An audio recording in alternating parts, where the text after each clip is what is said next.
What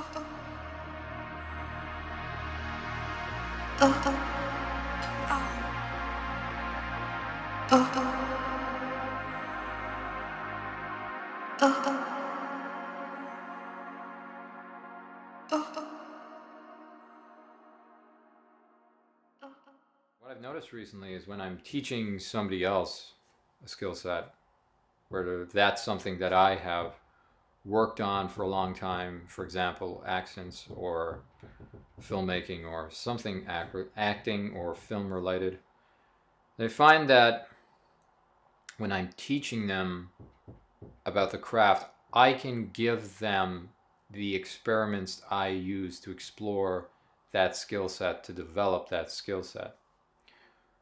Whereas in the arts, I find that in some ways it's similar to a scientific experiment. You've got to be willing to experiment with what you know, whether that be limited or not, and experiment with those things, combining two ideas together to see if you can create something new and fantastic, or develop a skill in an area or a way of seeing that you hadn't seen before. But you've got to take that risk of the time, that small time that you have, and implementing that idea for an experiment. So that's what I've been thinking about, and coming up with a new idea and an experiment to give yourself. I feel like it's a tremendous task to set myself up an experiment, because the whole idea of an experiment is that it's something new that you haven't tried before, to see if you can learn something from the results. And I find that a lot of development in the arts are all about experiments. And it even happens on a micro level.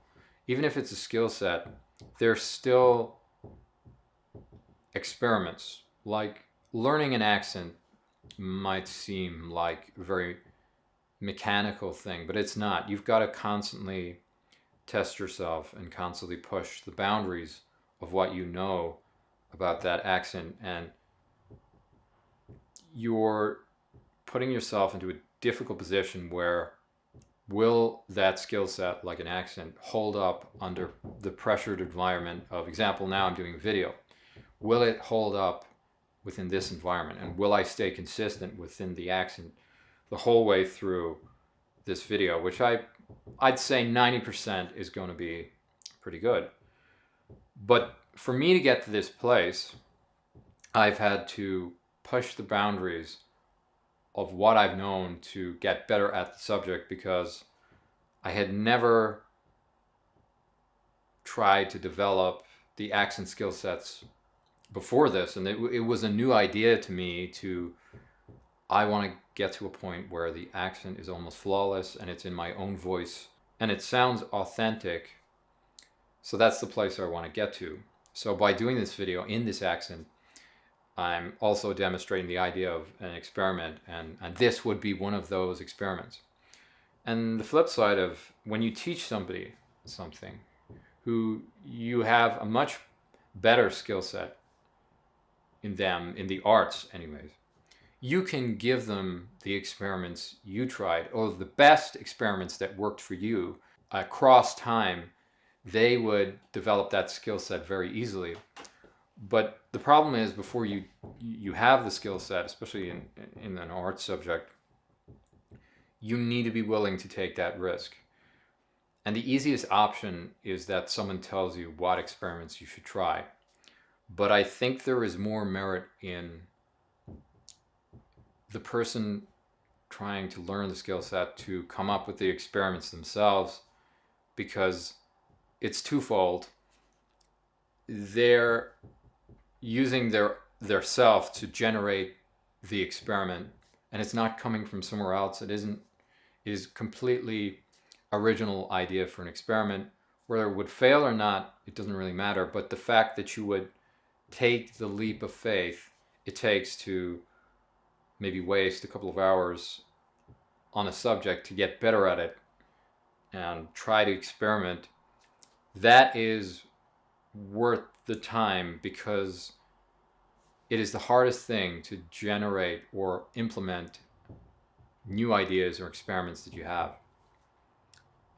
And throughout my day, I have many ideas that come into my head. Like I've said in the previous video, or 2 previous videos ago, that I was like a gumball machine of ideas. But selecting those ideas can be a very tough decision, because you know that your time, the trade-off is time with those ideas. So you're waiting to catch the best idea that you have and trade your time to experiment with that idea.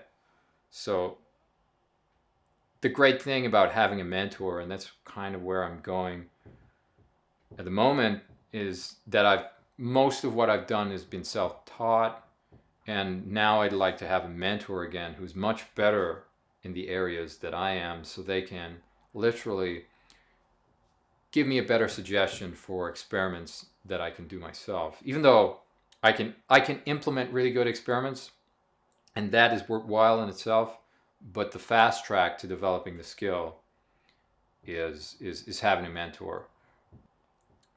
What I'm saying to myself, and for you guys watching, is if you have a mentor and they've taught you everything you know about your craft and your art form, but you are not implementing your own experiments, I suggest that you try that for a while, because it's so difficult to implement your own experiments and your own ideas, to come away from that. And if you're the other side, where you've been generating your own material and developing your own skill sets yourself, to seek out a mentor, because they could auto-correct a lot of the mistakes you've been making. So it's a balancing act there. Yeah. I guess I'll catch you in the next one.